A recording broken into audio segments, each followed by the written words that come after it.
Salut pêcheurs, c'est Rider Fishing. Aujourd'hui une nouvelle vidéo où je vais vous présenter des leurres. Donc voilà, donc c'est plusieurs types de leurres, des leurres à avoir. Donc voilà. Donc déjà, on va commencer avec un swimbait. Donc voilà. Donc un swimbait, qu'est-ce que c'est? C'est un leurre articulé en fait. Vous voyez, il est doté de plusieurs palettes. Donc ça permet de vraiment mettre en mouvement le leurre. Donc voilà, donc celui-là c'est le Viper de chez Dame, de la gamme FZ. Donc voilà, donc il a une palette devant. C'est un leurre flottant. Donc il va un peu chercher le fond et dès qu'on fait une pause, tac, il va remonter. Et voilà. Donc il a deux gros tridents. Donc celui-là c'est le couleur perche, 13,5 cm, 25 grammes. Donc voilà. Le coloris il est vraiment juste magnifique. Après le seul petit inconvénient c'est que le trident il va souvent s'accrocher ici. Mais bon, ça franchement, c'est qu'un détail. Après, si vous prenez un Sunbay et pas vraiment celui-là, enfin, moi je vous conseille celui-là, parce qu'il est vraiment top. Bon, après, voilà, vous faites ce que vous voulez. Ensuite, avoir un leurre de surface, donc un popper ou un stickbait, comme je vais vous présenter juste après. Donc, voilà, donc ça, c'est un popper. Donc, il a deux tridents, des petites plumes à l'arrière, un coloris magnifique. Voilà. Donc, le popper, il a un trou devant, au niveau de la bouche, pour faire des bulles. Donc voilà. Donc en plus, je sais pas si vous arrivez à voir, il a deux petits trous au niveau des ouïes, enfin des joues quoi. Donc ça permet de faire des petites giclures, faire beaucoup de bruit. Donc voilà, donc le stick bait ensuite. Donc voilà, donc c'est un peu plus gros. Il a aussi un trou mais un peu moins exagéré. Donc celui-là il a des billes, vous voyez. Donc voilà. Donc un leurre de surface c'est vraiment pas mal parce qu'il y a beaucoup de poissons qui chassent à la surface. Donc voilà. Ensuite, avoir un twist. Donc voilà. Donc celui-là c'est le Sandra de chez Delaland. Donc voilà, celui-là c'est le jaune fluo.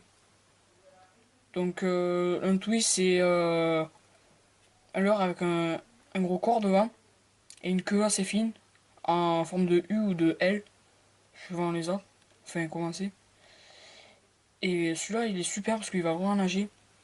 Donc il se trouve chez Decathlon et vous prenez quelques têtes plombées, vraiment pas mal. Là j'ai acheté déjà à monter mais bon, je vous conseille quand même celui qui est fourni en kit avec des têtes plombées chez Decathlon. Celui-là, la queue elle s'accroche souvent au trident et c'est pas toi. Ensuite, un crankbait. Voilà, donc celui-là est aussi doté de billes. Aïe, je suis planté. Donc voilà, donc celui-là a une grande palette, un joli coloris. Et voilà, donc comme il a une grande palette, celui-là il est vraiment pas mal parce qu'il veut vraiment chercher le fond. Donc voilà, il est vraiment pas mal. Donc avoir un crankbait, c'est vraiment pas mal, ça va chercher le fond, on peut. Puis justement, c'est comme il va taper dans le fond, mais ce sera d'abord la palette qui va toucher. Et du coup, c'est pas forcément. Enfin, ça va pas vraiment s'accrocher. Donc, voilà, c'est pas mal aussi. Ensuite, avoir une petite cuillère. Donc voilà. Une cuillère, c'est une palette, un plomb et un trident. Tout simplement. Donc là, il a des petites plumes. Donc voilà. Donc en fait, la palette, quand on va nager, faire nager, pardon, et ben, ça va créer des reflets et des vibrations sous l'eau. Du coup, ça va vraiment faire attirer le poisson. Donc voilà, avoir une petite cuillère, c'est pas mal. Donc celle-là, elle est un peu petite. Ce sera plus pour le black bass, la perche, tout ça. Là, même la truite, ça peut marcher. Donc voilà, une cuillère, c'est vraiment pas mal. Ensuite, avoir un leurre souple. Donc voilà, donc le leurre souple, ça permet de vraiment jouer avec. Faire vraiment des belles animations. Donc voilà. Donc celui-là c'est un shad avec un coloris rouge pailleté. Donc voilà, avec une tête bombée, on peut vraiment faire beaucoup d'animations, des hauts vers en bas, c'est de rester que en bas. Donc voilà, donc ça peut vraiment attirer le poisson, même en drop shot, donc celui-là il est un peu gros.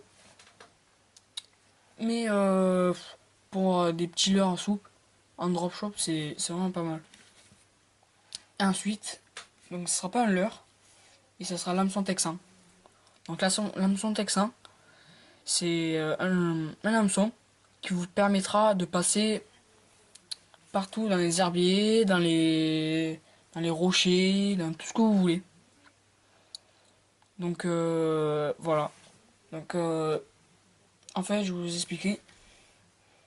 Il va se monter comme ceci. Vous voyez? Et en fait, ça va faire que la pointe dans l'hameçon, il va rester dans le leurre, caché. Donc vous pouvez passer dans les herbiers et tout. Et quand le poisson va arriver, mais en fait, il va juste, on va dire qu'il va appuyer sur le leurre et ça va faire ressortir l'hameçon. Donc voilà. Et par contre, il faudra bien ferrer parce que suivant comme vous l'avez planté, il peut avoir du mal à piquer le poisson. Donc voilà. Donc en plus, ce leurre, je sais pas si vous arrivez à voir, mais il a une espèce de petite tranchée au milieu. Voilà. Donc voilà. Donc ces leurres sont vraiment pas mal pour vraiment jouer au texan. Et voilà. Donc je vous conseille vraiment l'hameçon texan. Ça vous permettra de moins perdre les leurres et vraiment d'être le pêcheur le plus heureux. Donc voilà, donc je vous ai présenté plusieurs types de leurres. Après, ça c'est mon avis. C'est vraiment des leurres que je vous conseille. C'est mon avis. Et après, si vous n'êtes pas du même avis, faites comme vous le voulez. Et donc voilà. Donc j'espère que la vidéo vous aura plu. Pensez à liker la vidéo, à vous abonner. Et on se retrouve la prochaine fois avec un petit tuto au bord de l'eau. Allez, à la prochaine.